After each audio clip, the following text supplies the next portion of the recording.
शुभ संध्या। शाम 6 बजे की इस विज्ञान क्लास में the fastest growing educational Indian channel पर आप सभी का हार्दिक अभिनंदन। बहुत सारी थ्योरी, बहुत सारी क्लासेस, बहुत सारे प्रश्नोत्तरी से थ्योरी कक्षा का एक प्रयास, सब कुछ है, बाद में बात करेंगे। आज केवल क्लास स्टार्ट करेंगे। आनुवांशिकता एवं जैव विकास, ये आपके वो टॉपिक है जो जीव विज्ञान से रिलेट करते हैं, और स्वाभाविक है कि जीव विज्ञान है तो अब जीवन को पढ़ना ही पढ़ना है। और उत्तक है, समन्वय है, नियंत्रण और आनुवांशिकता है। स्टार्ट वहीं से करूं जहां से उत्पत्ति ही बता दी गई है, फिर उत्तक तो हो जाएंगे, और उसके बाद आपका जो कंट्रोल एंड कोऑर्डिनेशन पार्ट है वो आ जाएगा। तो क्रम तो यही होना चाहिए, तो उसी से स्टार्ट करते हैं। स्क्रीन पर एक महान वैज्ञानिक, आप कह सकते हैं father of genetics, John Gregor Mendel, और निश्चित रूप से आपने जो विज्ञान जगत को दिया वो अतुलनीय, अकल्पनीय। लेकिन विरासत देखिए कि विज्ञान ने दिया, उससे पहले दार्शनिक ने बता दिया, विज्ञान ने दिया, वैज्ञानिक ने दिया, उनका इंतकाल हो गया, और उसके 35 वर्षों के बाद, लगभग 34-35 वर्ष के बाद अलग अलग वैज्ञानिकों ने इवेंट किया, उस तथ्यात्मक सारी जानकारियों को क्लियर किया, और फिर जो नियम आया वो नियम आपके नाम से आया, आनुवांशिकता। शुरू करें हम।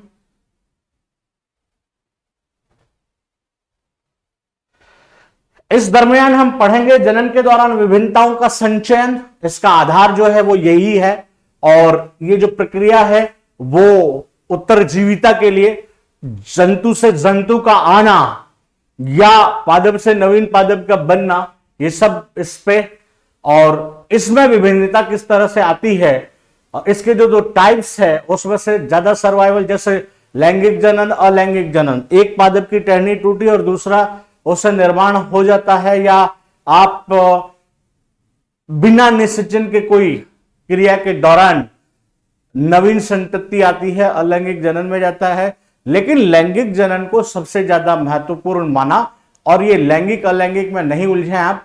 अलैंगिक का मतलब क्या? जिसमें नर और मादा दो अलग अलग हो, दोनों से युग्मक हो, और फिर एक प्रक्रिया जिसे निषेचन कहते हैं, परिणाम स्वरूप संतति की उत्पत्ति हो, और उससे जो जीव आता है या संतति आती है, यह लैंगिक जनन कहलाता है। जिसमें एकल पेरेंट या कहें एकल जनक होगा, वो आपका लैंगिक जनन होता है। अलैंगिक जनन के ऊपर लैंगिक जनन को वरीयता इसलिए दी क्योंकि वेरिएशन, ये जो शब्द लिखा हुआ आ रहा है वेरिएशन या विभिन्नता, वो विभिन्नता लैंगिक जनन के कारण होती है। क्यों होती है ये इसी में जब हम डीएनए वाला अंश पढ़ेंगे तो उसमें आ जाएगा। पर्यावरण द्वारा उत्तम का चयन, प्रकृति फिटेस्ट को आत्मसात करती है या धारण करती है या उसका चयन करती है। ये जैव विकास से रिलेटेड बात है, जो इसका टॉपिक है आपका आनुवांशिकता एवं जैव विकास। तो जो जैव विकास का आधार है वो ये पर्यावरण। यहां हमें बहुत सारी चीजें पढ़नी है, लमार्क को भी जानेंगे, डार्विन को भी जानेंगे, डार्विनवाद भी आएगा, सब कुछ होना है।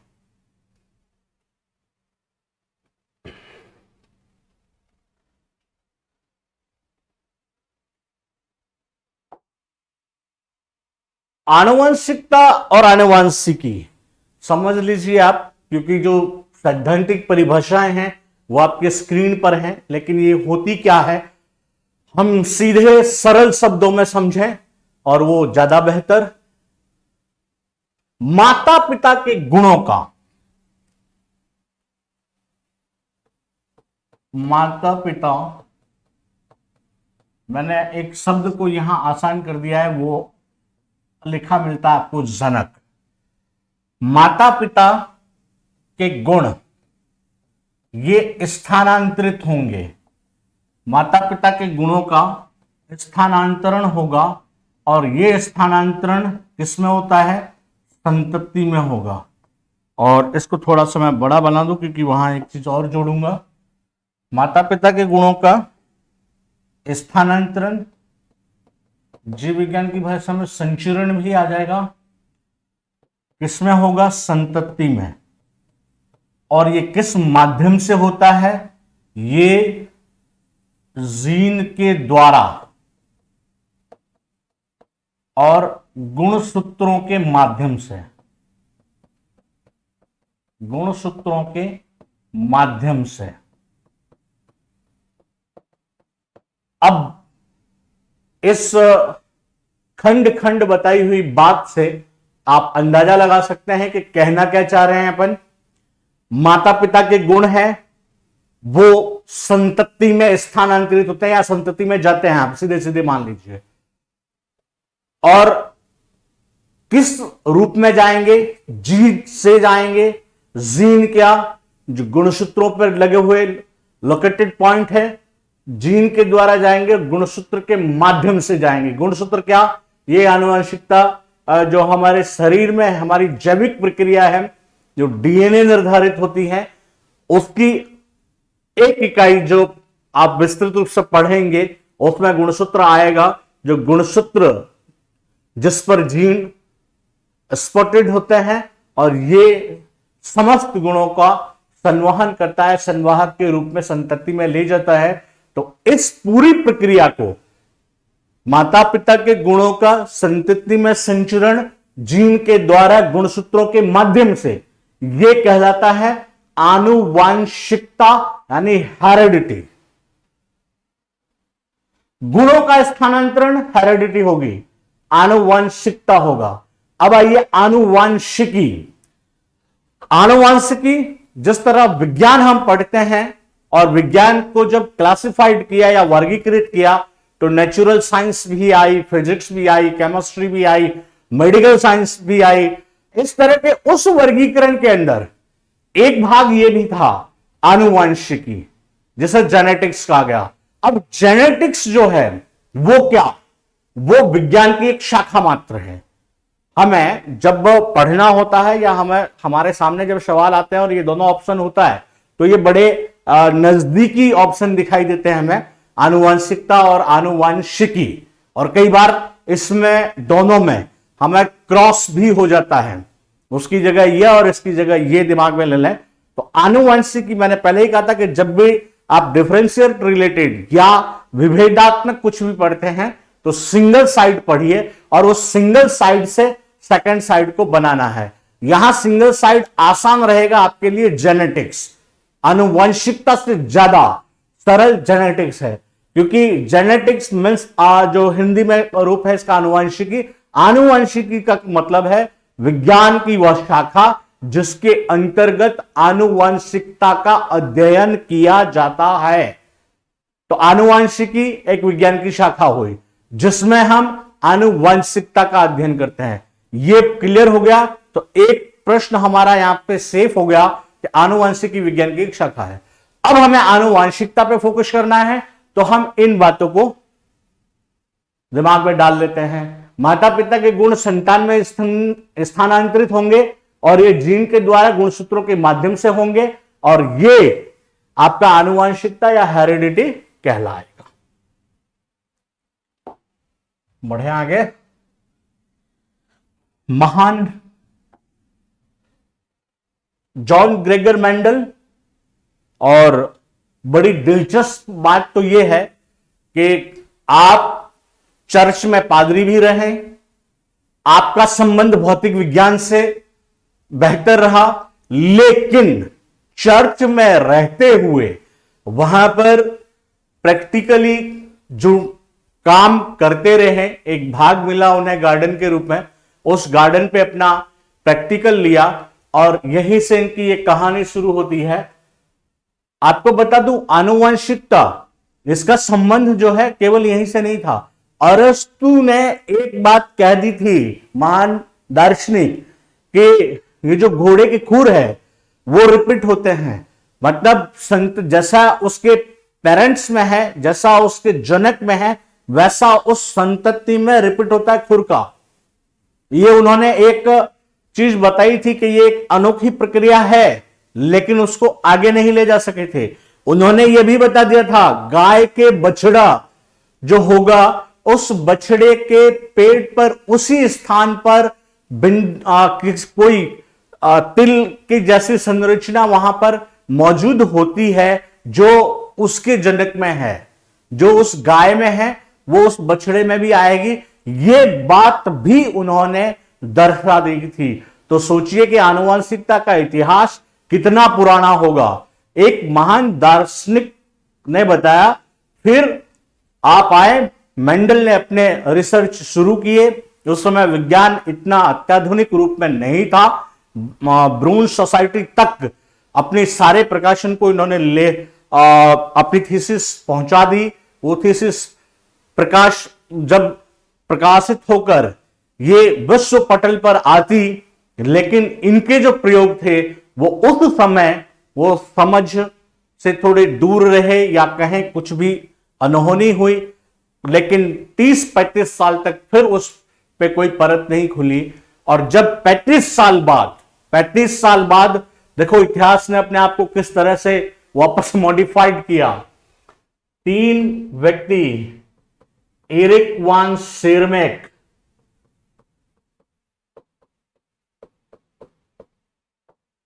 कार्ल कोरेंस और ह्यूगो डी ब्रिज,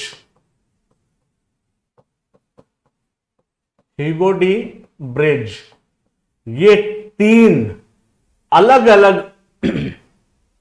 राष्ट्रीय मूल के व्यक्ति इसी संबंध में अपने अपने रिसर्च को लेकर कहीं एक हुए, और वहां उन्हें पता चला कि जिस पर हम रिसर्च कर रहे हैं, आज से बहुत साल पहले किसी वैज्ञानिक ने यह काम किया था, लेकिन वो पूरा नहीं हो पाया। उन्होंने उन थीसिस को प्राप्त की, उस पर अपने अनुसंधान शुरू किए, और एक के बाद एक कामयाबी उनको मिलती चली गई। और यदि यहीं पर शुरू होती है एक बड़ी दिलेरी, यदि आज का युग होता तो नाम कुछ और होता, लेकिन उन तीनों की महानता है ये। हम पढ़ते हैं मेंडल के नियम, और कई जगह ये छपा हुआ भी है कि मेंडल के नियम किसने दिए, कि मेंडल ने दिए। मेंडल के नियम मेंडल द्वारा प्रतिपादित जरूर थे, क्योंकि उन्होंने संभावना बताई थी, लेकिन मेंडल के नियमों की वास्तविक खोजकर्ता जो थे वो ये तीनों थे। और इन्होंने उनके सम्मान में, मेंडल के सम्मान में, क्योंकि काम सारा उनका था, उनके सम्मान में अपने नाम को पीछे रखते हुए मेंडल के नियम, लॉ मेंडलिज्म से इसको दुनिया में लाया। और वहां पे फिर ये नियम आए हमारे सामने, एकल संकर संकरण का नियम, द्विसंकर संकरण का नियम। और उससे पहले फिर इसमें एक रोचकता थी। रोचकता यह थी कि मेंडल से पहले भी कुछ वैज्ञानिक, नॉल, रस्का, नाइट, इन्होंने भी कोशिश की है। इन्होंने अपने प्रैक्टिकल के लिए कुछ अलग जो कहें भाग को प्रयोग में लिया। उनका आधार कुछ अनाज रहे जो प्रैक्टिकली फिर वो उसमें फुलफिल नहीं कर पाए सिद्धांतों को। लेकिन मेंडल की किस्मत अच्छी थी, इन्होंने जो चयन किया वो मटर का पादप चुना। और यहां से कुछ कुछ प्रश्न भी हो जाते हैं आपके। मटर का पादप पाइसम सटाइवम,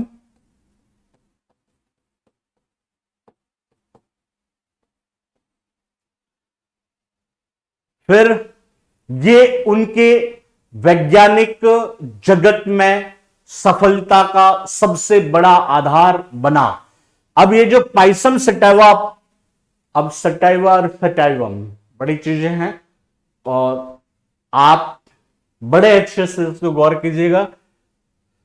दूसरा, इसमें एक और पहलू बता देता हूं कि मैंने अंडरलाइन करा है। ये बॉटनिकल नेम या वानस्पतिक नाम को लिखने का तरीका है, या तो हम इसको इटालियन लिखें या फिर अंडरलाइन कर दें। तो इस मटर के पादप की सबसे बड़ी जो कामयाबी मिली वो ये थी, किनको कामयाबी, मटर के पादप को नहीं मिली है, मेंडल को मिली है, क्योंकि चुना इनको था। तो दो सवाल आए, एक तो ये कि मटर के पादप को ही क्यों चुना, यही क्यों, और दूसरा ये तो चुनने के कारण बता दीजिए, और दूसरा इसका चयन क्यों किया और इसकी विशेषता जिसकी वजह से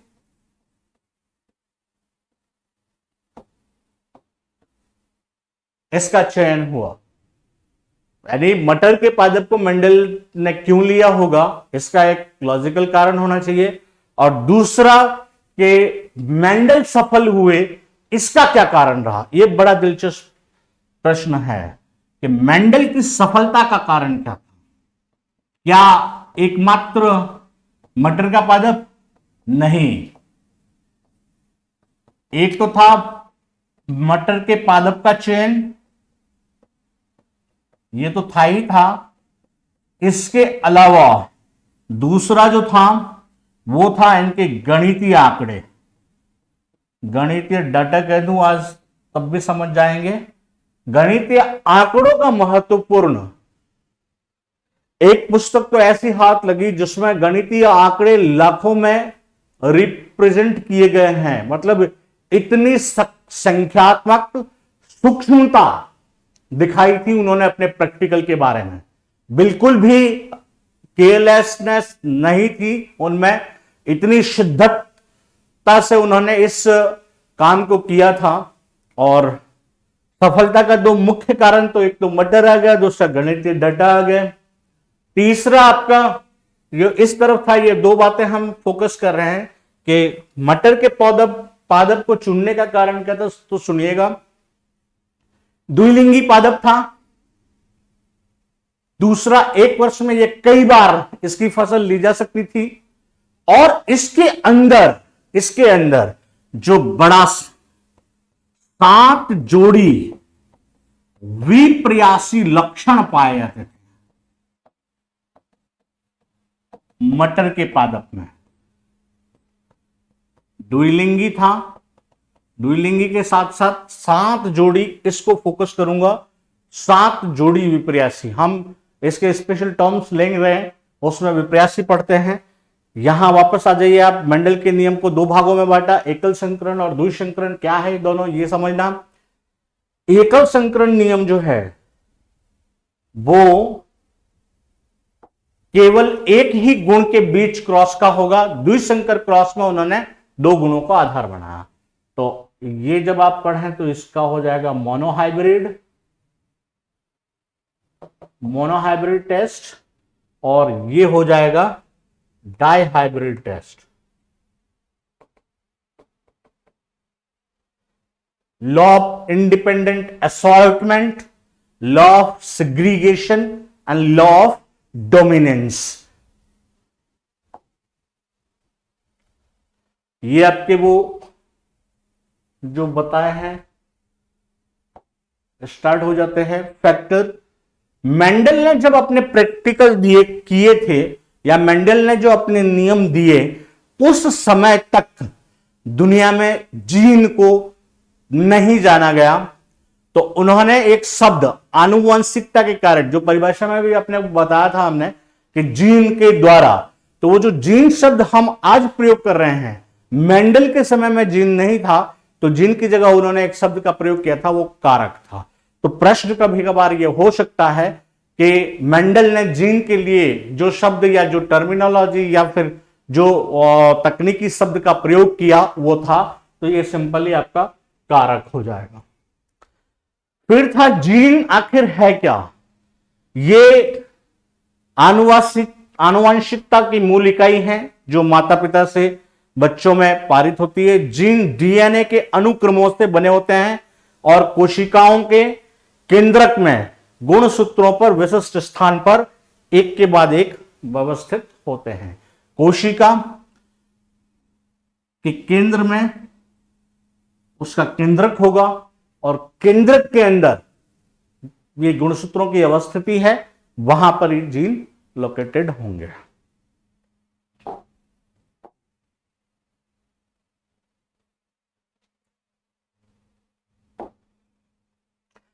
युग्म विकल्पी, ये हमें आगे इन प्रैक्टिकल, जब भी इनके प्रैक्टिकल रूप को वापस पढ़ेंगे डिटेल में तो वहां काम आने वाले हैं। एलेल्स एक जीन या किसी अन्य आनुवांशिक तत्व के गुणसूत्र या जीनोमिक स्थान को बिंदुपथ कहा जाता है, और एक बिंदुपथ पर वैकल्पिक डीएनए अनुक्रमों के युग्म विकल्पी, इन्हें विपर्यासी लक्षण कहा जाता है।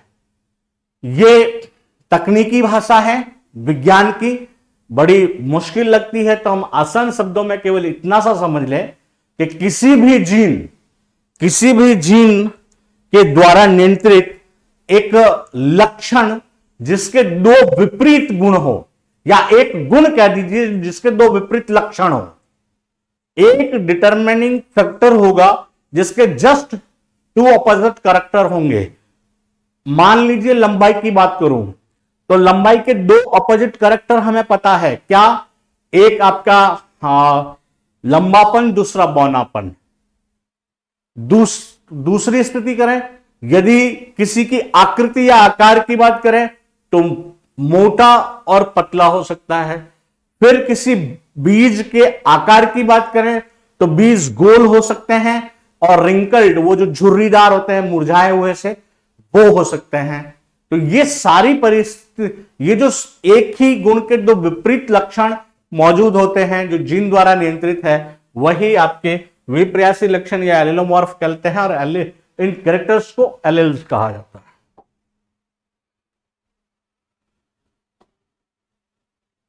ये विज्ञान जगत में तहलका मचाने वाले मटर के वो सारे लक्षण जिसके कारण मटर का चयन हुआ, इसलिए मैं वहां थोड़ा शॉर्टली चला था, क्योंकि हम एक एक स्थिति को देख सकते हैं यहां से कि मेंडल साहब ने मटर को ही क्यों लिया, आखिर मटर उनकी पहली पसंद क्यों बनी। तो ये वो 7 जोड़ी विपर्यासी लक्षण है। विपर्यासी मतलब एक ही गुण के दो विपरीत लक्षण इसके साथ है। देख लीजिए, पहला आपके पौधे की लंबाई लंबा और बौना। मटर के कुछ पादप इनके पास लंबे थे, कुछ की हाइट कम थी, तो ये एक विपर्यासी लक्षण युक्त हो गया।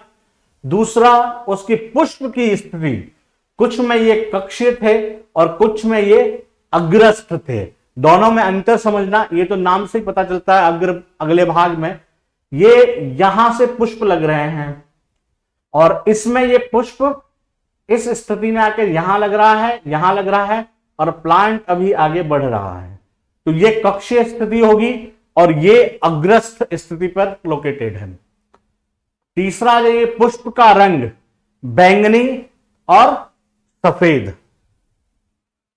फली का आकार, ये प्रैक्टिकली इससे सिद्धांत प्रतिपादित हुआ था, हरा और पीला।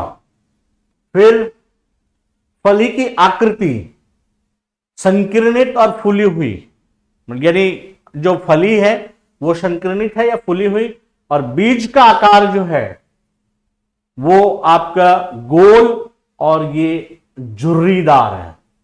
झुर्रीदार, इंग्लिश में रिंकल्ड बोलते हैं इसको, झुर्रीदार। बीज का रंग पीला और हरा, ये आएगा। फिर इन लक्षणों को दो भागों में विभक्त कर दिया गया। एक प्रभावी लक्षण हुए और एक अप्रभावी। डोमिनेटिव और रिसेसिव दोनों माने गए। ये तब होता है जब उन्होंने, जिन लक्षणों ने अपने को प्रथम पीढ़ी में प्रकट किया या जिनका प्रकटीकरण हुआ, वो प्रभावी लक्षण, और जिनका प्रकटीकरण नहीं हुआ वो अप्रभावी लक्षण हो गए। यहां तक हम ये पढ़ते हुए आए हैं, फादर ऑफ जेनेटिक्स मेंडल साहब ने मेंडल के नियम दिए थे जो आनुवंशिकता के नियम हैं। आनुवंशिकी विज्ञान की एक शाखा है जिसके अंतर्गत हम आनुवंशिकता का अध्ययन करते हैं, और आनुवंशिकता माता पिता के गुणों का संतति में संचरण गुणसूत्रों के माध्यम से जीनों के द्वारा।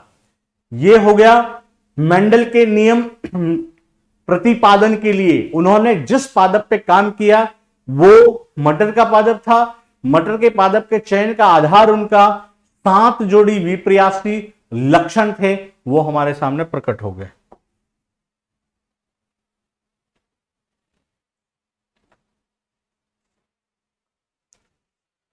ये है आपकी टर्मिनोलॉजी में एक और जीन प्ररूप और लक्षण प्ररूप ये पूछे जाएंगे, और जो रिजल्ट आया था उससे उन्होंने इससे डोमिनेट किए। इसको साधारण शब्द में पहले समझा दूं, फिर मैं इस टेक्निकल भाषा पे आऊंगा। एक दो पेड़ साथ में लगे हुए हैं, और यदि आपको उस पेड़ की आयु पूछी जाए तो आपके पास एकमात्र ऑप्शन बचता है आयु का। आप उसे दो तरीके से देख सकते हैं। एक तो उसके बाह्य लक्षण के आधार पर, आप किसी पेड़ को अगर वो घना फैला हुआ है तो बता सकते हैं कि ये बड़ा हो सकता है और ये छोटा है। वो बाह्य लक्षणों के आधार पर निर्धारित कारक आप बता रहे हैं, लेकिन आप साइंटिफिकली वहां प्रूव नहीं है उस चीज के लिए। लेकिन उसके तने को काटकर यदि उसकी वार्षिक वलय देख ली जाए या वार्षिक वलय एनुअल रिंग्स को काउंट कर ली जाए तो हम उसकी उम्र बता सकते हैं। दोनों में ये तथ्यात्मक रूप से बता सकते हैं कि कौन सा पादप बड़ा है और कौन सा पेड़ बड़ा था या कौन सा छोटा था। तो जो जीन के रूप में आप कह सकते हैं जो अंदरूनी कारकों से पता चलेगा वो तो जीन प्ररूप है, और जो बाह्य लक्षणों के आधार पर निर्धारित हो जाएगा वो लक्षण प्ररूप है, जिसे हम फिनोटाइप भी बोलते हैं, और ये जीनोटाइप हो जाएगा। अब इस टर्मिनोलॉजी को देख लें। एक जीनोटाइप जीनोम में दिए गए स्थान पर मौजूद वेरिएंट के प्रकार का स्कोरिंग है। इसे प्रतीकों द्वारा दर्शाया जा सकता है। ये आपके सामने प्रतीक दे दिए गए हैं, और ऐसे प्रतीक हम प्रयोग में भी लेंगे। तो ये जीन प्ररूप होगा। लक्षण प्ररूप, ये जो फिनोटाइप है किसी व्यक्ति के देखने योग्य लक्षणों को संदर्भित करता है, जैसे ऊंचाई है, आंखों का रंग है या रक्त का प्रकार है। ये सब हम बाहर से देख सकते हैं।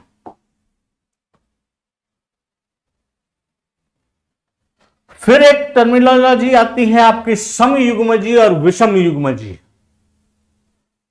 ये जैसे अभी वो कारक आए थे, हम लंबेपन के कारक को निरूपित करते हैं इस प्रकार से, बौने कारकों को निरूपित करते हैं इस प्रकार से, और इनमें जो शंकर पादप आएगा उसको निरूपित करते हैं इस प्रकार से। तो ये युग्मक है जो युग्मनज को बना रहा है।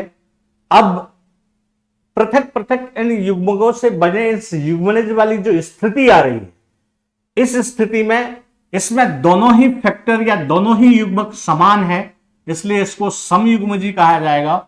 ये भी समयुग्मजी है, लेकिन ये आपका विषम युग्मजी हो जाएगा। तो भी या इसको उस तरफ ही लिख दें, समझने में आसानी रह जाएगी। ये समयुग्मजी और ये आपका होगा विषम युग्मजी। साधारण शब्दों में देख लीजिए, एक प्रभावी नियम और एक अप्रभावी नियम को प्रदर्शित करने वाला कारक है जीन। वैसे इसके लिए ट्रेट शब्द इस्तेमाल किए गए थे इन लक्षणों के आधार पर। यह किसी लक्षण के लिए शुद्ध होते हैं, तो शुद्ध इसलिए होते हैं क्योंकि दोनों ही कारक समान हैं, तो शुद्धता तो आ गई। इनके युग्म विकल्पी अलील समान होते हैं, ये अलील हमने समान बना दिए। यह केवल एक प्रकार के युग्मक बनाते हैं और अतिरिक्त ओज का अभाव होता है। अतिरिक्त ओज आएगा कहां से? अतिरिक्त तो कोई प्रभाव बता ही नहीं सकते हैं, क्योंकि दोनों वो समयुग्मजी हैं। विषम युग्मजी किसी लक्षण के लिए शुद्ध नहीं होते हैं, अर्थात संकर होते हैं। इनके अलील असमान होंगे, स्वाभाविक है, विषम युग्मजी बोल रहे हैं हम। एक जीन की वंशागति में दो प्रकार के युग्मक बनाते हैं। आप खुद देख लीजिए, जब इसका ब्रेकडाउन करें तो एक हमें ये हासिल होगा और एक ये। ब्रेकडाउन तो एक शब्द हो गया है, आप अर्धसूत्री विभाजन होता है इसका तकनीकी शब्द सही मायने में। कमेंट सेक्शन बड़ा धांसू होता है, इसलिए बताना बड़ा जरूरी है कि ब्रेकडाउन कैसे हो गया। ब्रेकडाउन नहीं हुआ है, अर्धसूत्री विभाजन हुआ है। विषम युग्मजी जीवों में संकर ओज या हाइब्रिड जो वगैरह है वो पाया जाता है, तो स्वाभाविक है संकरण होगा। विषम योगी है तो संकरण ओज तो होगा ही होगा।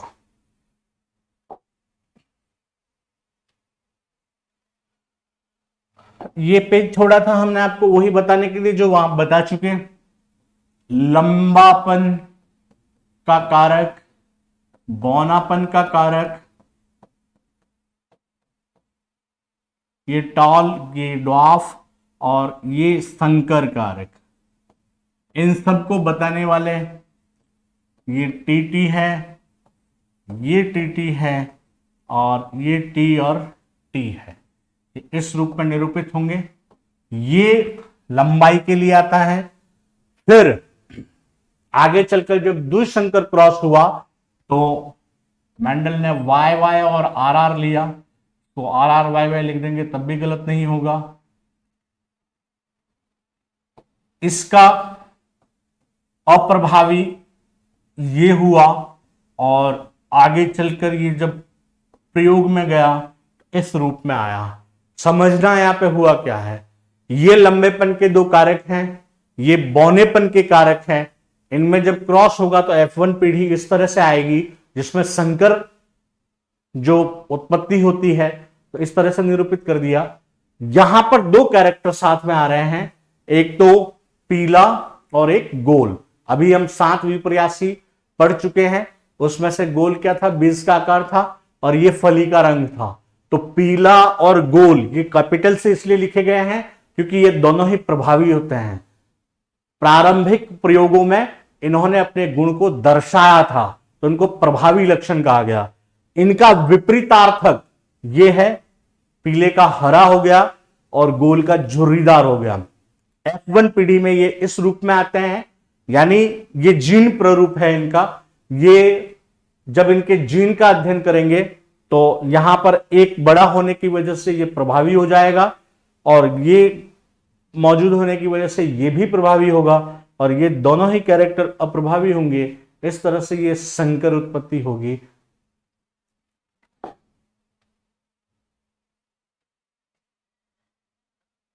एकल संकर संकरण वो है आपका प्रभाविता का नियम। अब हुआ क्या, यहां से शुरू हुआ। अब तक तो हम पढ़ रहे हैं मेंडल ने जो टर्मिनोलॉजी इस्तेमाल की उन सब का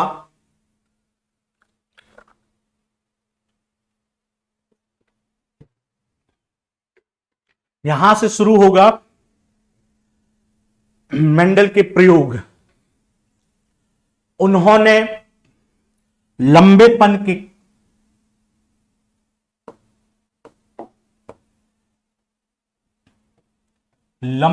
के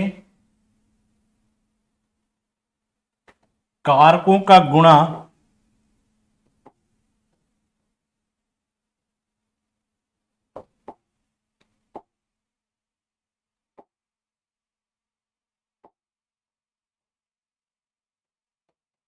ये बौनेपन से करवा दिया। ये आपका लंबापन था, ये बौनापन था।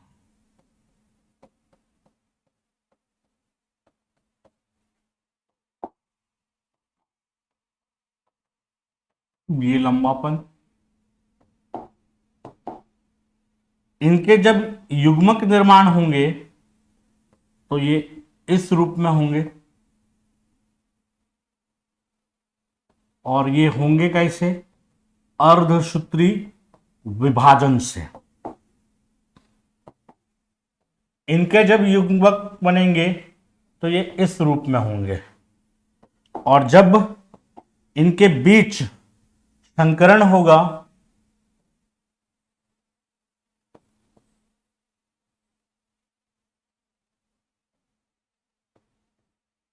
तो ये इस तरीके से संतति आएगी। पहली स्थिति ये है, दूसरी ये है, ये हो गया। ये मेंडल साहब का प्रैक्टिकल था। ये इनकी जनक पीढ़ी थी जिसको 2N कहा गया और ये उनका युग्मक था जिसको N से निरूपित करते हैं और ये इनकी संतति हो गई जिसको 2N से लिखा जाता है। ये मेंडल द्वारा किया गया पहला प्रयोग था। अपने गार्डन में लंबेपन के कुछ कारक प्राप्त किए, जो लंबाई वाले मटर थे उनका क्रॉस उन्होंने बौनेपन से करवा दिया, और इन दोनों से जो क्रॉस हुआ उसका नाम क्या हो जाएगा? सेल्फ पॉलिनेशन या परागण। परागण किसे कहा? किसी पुष्प के पुंकेसर का उसकी वर्तिकाग्र पर पहुंचने की जो प्रक्रिया होती है उसे परागण कहा जाता है। पुंकेसर का या पराग कणों का, ये कह सकते हैं पुंकेसर से पराग कणों का मादा की वर्तिकाग्र तक पहुंचने की क्रिया जो है वो परागण कहलाएगी, पॉलिनेशन। और ये जो पोलन ग्रेन्स का स्टिग्मा तक पहुंचना आपका पॉलिनेशन हो गया। और सेल्फ पॉलिनेशन तब होता है जब किसी समान जाति के या समान पादप के द्वारा ये क्रॉस होता है, और इसको कृत्रिम रूप से भी हम करवा सकते हैं। कृत्रिम रूप से यदि हमें वांछित पादप में करवाना है तो हम परिस्थितियां क्रिएट करते हैं, ये अभी डिटेल हमारी है नहीं इसमें, तो केवल यहां तक सीमित रहिए आप। स्वपरागण कहा किसको वो मैंने बता दिया। लंबेपन के पादप और बौनेपन के पादप के बीच परपरागण।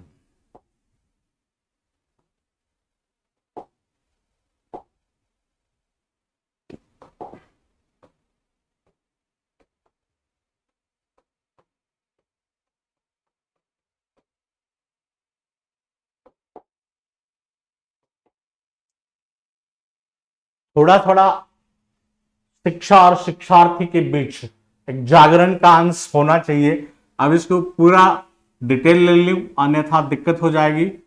परागण, तो परागण, और ये है आपका पर परागण। ये क्या स्थिति है उसको समझना। ये ए प्लांट है और ये बी प्लांट है। इन दोनों के बीच अगर परागण हुआ तो ये पर परागण होगा।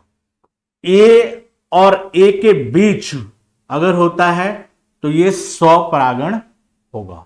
अब ए के बीच कैसे होगा वो समझना।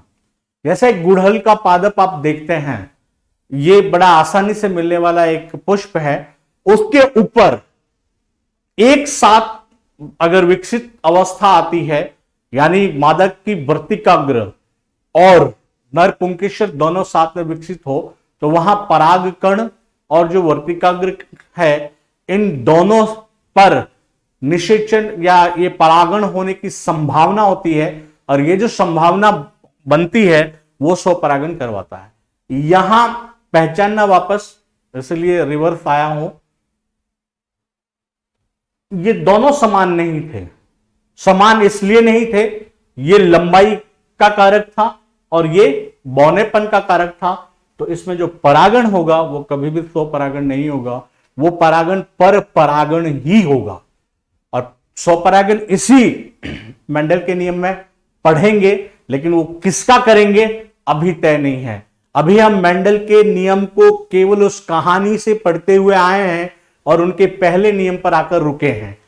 पहला नियम यह कहता है कि लंबेपन का क्रॉस उन्होंने बौनेपन से करवाया था, और इस क्रॉस के परिणाम स्वरूप उन्हें जो प्राप्ति हुई थी वो प्राप्ति इस तरीके से थी, 100% संकर लंबे पादप।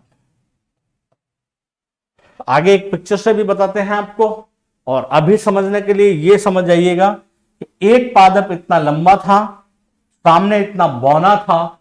जब आप इन दोनों के बीच क्रॉस करवाएंगे तो आपकी स्थिति यह आ सकती है, आप ये सोच सकते हैं कि या तो पादप लंबा आने वाला है या छोटा आने वाला है, लेकिन एक अप्रत्याशित परिणाम आया, और वो परिणाम ये आया कि पादप की जो हाइट थी वो ये रही। ना ये छोटा था ना ये पूर्ण रूपेण लंबा था। तब फिर मेंडल ने इसे संकर लंबे की उपाधि दे दी। तो 100% जो था वो शंकर लंबे यहां पर आए हैं। तो जीन प्रारूप जो वो भी और लक्षण प्रारूप वो भी, इनके एक ही प्राप्ति दर्शाती है। ये इनका F1 पीढ़ी था, ये आपके काम आएगी, इस F1 पीढ़ी को याद रखिएगा। अब ये F1 पीढ़ी कहां काम आती है वो देखना।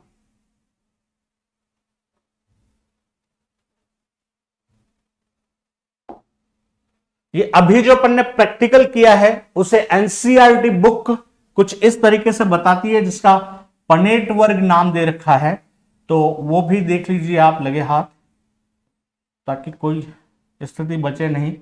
वहां जो अपन ने ये लंबापन लिया था, ये बौनापन, अब इन दोनों के बीच एक बार इसका गुणा इससे और एक बार इससे। यहां ये बताया कि ये जनक है, ये जनक पीढ़ी हो जाएगी और ये अब संतति हो जाती है, 100% शंकर लंबे पादप। तो इस रूप में जो निरूपित होता है, इसके लिए एक टर्म यूज हो रखी है एनसीईआरटी बुक के अंदर, वो है पनेट वर्ग। क्योंकि जो द्विसंकर क्रॉस करवाया था मेंडल ने, उसको शतरंज पट्ट विधि से दिखाया था, चेकरबोर्ड से दिखाया था, तो इसका भी एक नाम दे दिया गया था, वो पनेट स्क्वायर था या पनेट वर्ग के रूप में। तो दिमाग में होना चाहिए, कभी सवाल इस तरीके का हो जाए। ये वो स्थिति थी जो हमने आपको बताई कि ये मटर के पादप उन्होंने लिए थे लंबा और बौना, और उनको जो प्राप्त हुआ वो F1 पीढ़ी के अंदर तो ये संकर था। फिर जब वो F2 लाएंगे तब उनकी स्थिति और भी अप्रत्याशित होगा। इसी से समझ लेना, क्योंकि आगे हम वो प्रैक्टिकल कर रहे हैं। अब मेंडल ने क्या किया, पहले तो पर परागण करवा दिया। अब उनके दिमाग में यह आया कि जो पहली F1 पीढ़ी प्राप्त की उन्होंने, उस F1 पीढ़ी के अंदर ही 100 परागण करवा दिया। तो जब 100 परागण कराया तो उनके परिणाम और भी चकित करने वाले थे। आश्चर्य की पराकाष्ठा का परिणाम उन्हें हासिल हुआ, और वो परिणाम यह था कि उन्हें 25% पादप जो थे वो बिल्कुल सॉल्ट मिले, 25% वहां पर लॉन्ग मिले, और 50% या 50% आपका जो था वो सीधा आपका हाइब्रिड टॉल आया। 25% शुद्ध लंबे, 25% शुद्ध बौने और 50% शंकर लंबे। यह स्थिति आई उनकी F2 पीढ़ी के अंदर। तो जो F1 इन्होंने यहां पर लिया था, जिसका हमने पनेट साइकिल बनाया है, प्रभाविता का नियम, ये प्रभाविता का नियम कहने का उनका कारण यह बना कि F1 पीढ़ी में मेंडल, इसकी जब परिभाषा बोली जाती है तो इस तरीके से बताया जाता है कि मेंडल ने लंबेपन और बौनेपन के बीच पर परागण करवाया, और F1 पीढ़ी में कुछ लक्षण प्रदर्शित हुए और कुछ अपना प्रकटीकरण नहीं कर पाए। तो जो लक्षण प्रकट हुए उन्हें प्रभावी लक्षण, और जो प्रकट नहीं हुए उन्हें अप्रभावी, वो डोमिनेंट या रिसेसिव कहा। और इसी आधार पर उन्होंने अपना पहला नियम प्रतिपादित किया, जिसे कहते हैं प्रभाविता का नियम, लॉ ऑफ डोमिनेंस।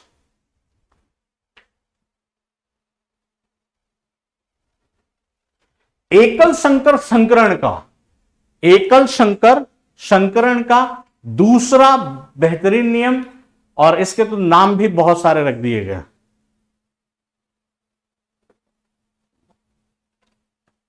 जब मेंडल साहब ने दिया था तो पृथक्करण का नियम ये आया, फिर इसको विसंयोजन का नियम भी समझा गया, और फिर इसे युग्मकों की शुद्धता का नियम भी समझा गया। अब परिवर्तन क्या क्या हुए वो भी देख लेते हैं।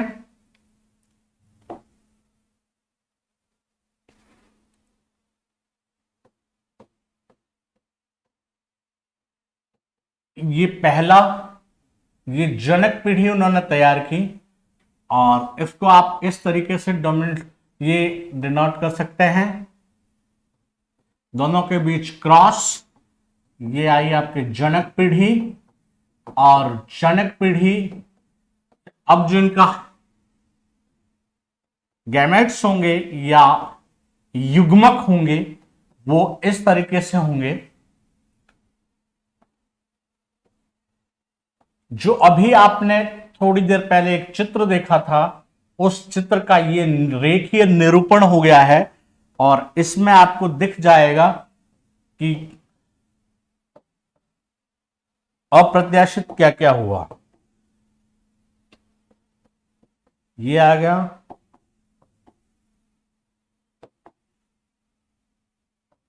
ये आ गया, और इसको ले लीजिए आप, वही अर्धसूत्री विभाजन और ये प्रक्रिया निषेचन, यहां युग्मक, ये संतति,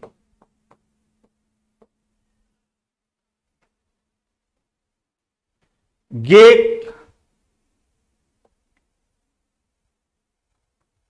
अब कह सकते हैं इसको स्वपरागण, क्योंकि ये दोनों एक ही जाति के हैं, दोनों समयुग्मजी है इनमें। और वास्तविक मात्रा में हुआ भी यही था, जो F1 पीढ़ी प्राप्त हुई थी उससे उन्होंने ये F2 पीढ़ी यानी F1 पीढ़ी के बीच ही क्रॉस करवाया था, तो स्वाभाविक है कि ये स्वपरागण हो जाएगा। ये सिंबल आपके नर और युग्मक मादा को निरूपित करता है, युग्मकों की स्थिति बता दी। अब जो अप्रत्याशित घटना मैंने बोली थी वो ये था कि 25% तो आया शुद्ध लंबे, शुद्ध लंबे, 25% ही आए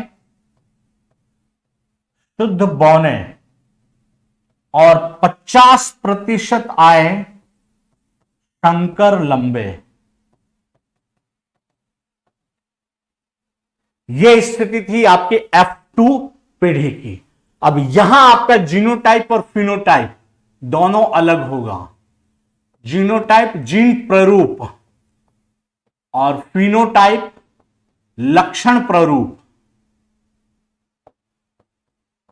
क्या है यह समझिएगा, क्योंकि 1 नंबर का सवाल इस तरीके से होगा। बाहर से देखें, यदि हम इसको बाहर से देखें तो ये सभी लंबेपन को निरूपित कर रहे हैं, चाहे वो संकर हो या शुद्ध हो, और ये बौनापन ही दिखा रहा है। यानी बाह्य आधार पर तो हम जोड़ दें तो 75% और 25%, यानी 3:1 आएगा। लेकिन शुद्धता को देखें समयुग्मजी और विषमयुग्मजी को, तो अनुपात आएगा 1:2:1। तो F2 पीढ़ी, मेंडल के F2 पीढ़ी में प्राप्त जीन प्ररूप वो 1:2:1 और लक्षण प्ररूप 3:1 होगा। ये आपकी प्रतियोगी परीक्षाओं के कई स्थानों पर हो चुके प्रश्न है।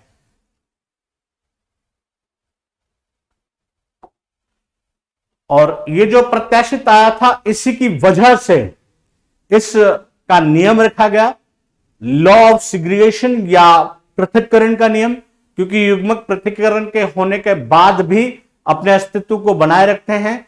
शुद्धता का नियम, युग्मक यहां पर संदूषित नहीं हुए, पृथक्करण तो हुआ उनका, संदूषण नहीं हुआ।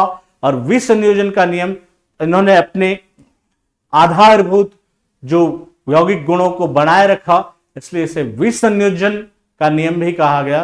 तो ये मेंडल का दूसरा नियम है जो एकल संकर नियम है। एकल संकर नियम इसलिए कहा क्योंकि इसमें एक ही गुण को आधार बनाकर प्रयोग किया था। तो ये मेंडल के प्रारंभिक दोनों नियम आपको समर्पित। अब फिजिक्स का जो भी भाग हुआ था वो क्वेश्चन 2 थ्योरी की तरफ प्रयास किया गया कि वो सीक्वेंस के आधार पर है। आप उसे ठीक से देखेंगे तो भली भांति हो जाएगा, और इसकी प्लानिंग पहले से तय है। आपकी परीक्षा से पहले आपकी पूर्णता इस प्लेटफॉर्म का कमिटमेंट है। तो the fastest growing Indian educational channel पे आप बिना संशय के बने रहिए। मेंडल के दूसरे बड़े नियम के साथ और मानव में लिंग निर्धारण के नियम के साथ हम अगली कक्षा में मिलेंगे। फिर से आपको हार्दिक शुभकामनाएं, चयन की अग्रिम शुभकामनाएं। जय हिंद, जय भारत।